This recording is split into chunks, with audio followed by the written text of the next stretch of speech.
Well,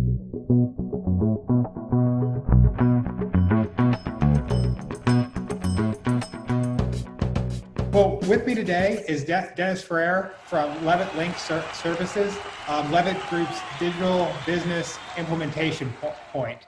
How do you think, like, going forward, not so much like how offices will work, but the way this industry will work, knowing what we know now and having some of those quality of life improvements to spend time with our loved ones?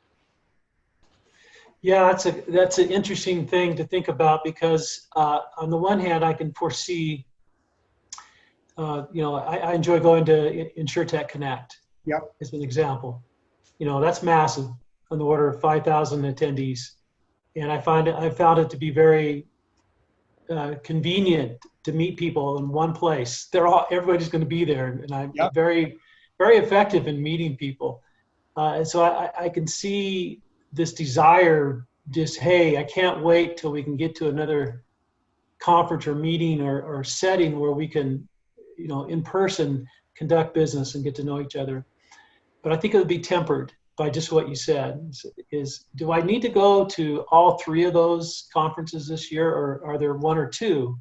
And when I do go, do I need to be there for 3 days?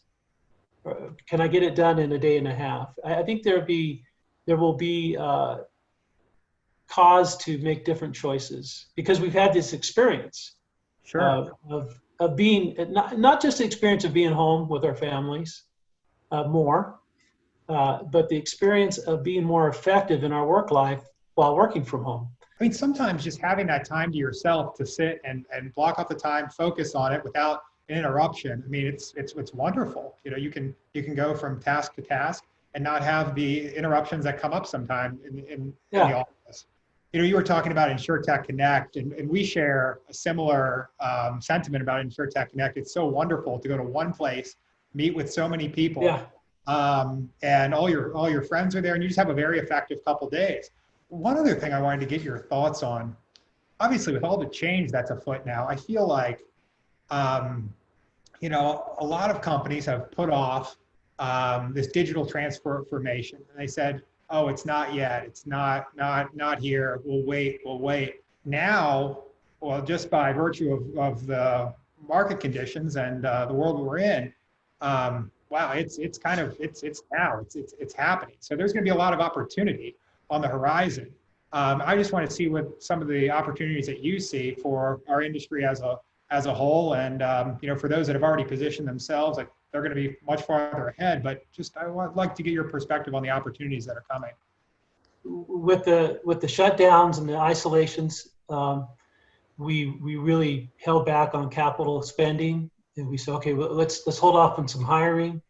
Let's see what happens because there's so much uncertainty. Meanwhile, in our digital sales center and in our operations where we're really interacting with customers via digital means, we prepared for the worst. We thought we might have some layoffs, but we haven't.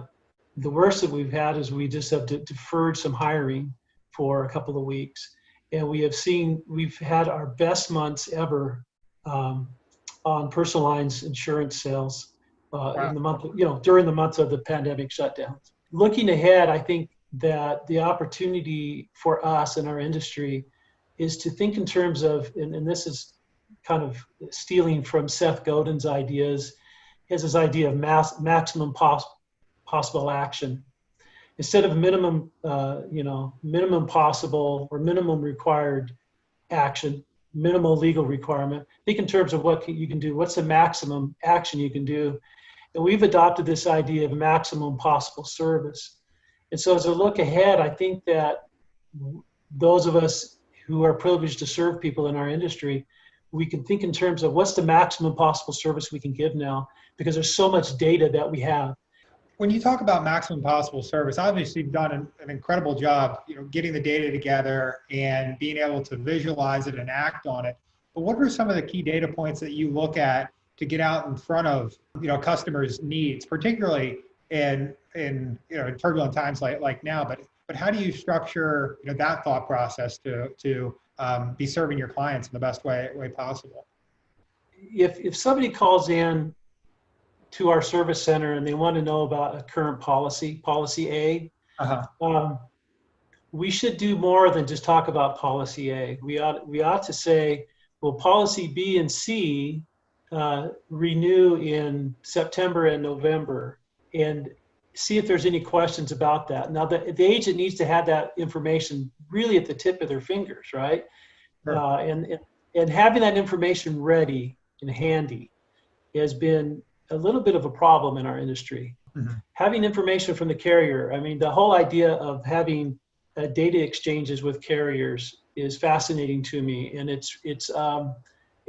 I think we need to go to the next level in the data exchange with carriers, because the single holder of truth, if you will, of a policy is not us as an agent or broker, it's a carrier, the product manufacturer. And so if we, through API data exchange, if we can have real-time data available from the carrier, the single source of truth on the policy, because we're serving the customer, I think that's an important element. And so I've been pleased the past couple of years. There's been more and more progress towards data exchange with carriers, but we have a long ways to go as the intermediary. We need to have greater access to the information the carriers have, and I don't know who drives that. Is it us? Is it a third-party insurtech? Is it the carrier? Is it all three of us working together?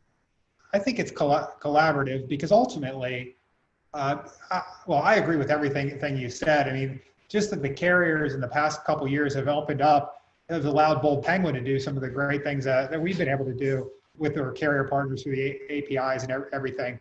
But really, to me, the carriers, they've just been slow to adopt that, because really they haven't had to. But I think they need to. It doesn't feel like people are thinking far enough ahead, because having that information in their agents' hands out in the field helps serve that client better, and get out, like you're saying, get out in front of those needs, and bring better clients to them, and help retain those customers. So I don't see a downside to investing the time and money and energy into it from a carrier's perspective. But obviously, I'm biased. But well, yeah. It's in your interest to say that, but I think you're nonetheless are making the business case for it. It enhances, at least from the agent broker standpoint, enhances the lifetime value of the customer, which by definition means the lifetime value of the customer has been enhanced for the carrier. Sure. Yeah. Dennis, thank you so much for the time today. I can't tell you how good it is to see you and have the conversation. So I really appreciate you joining me today.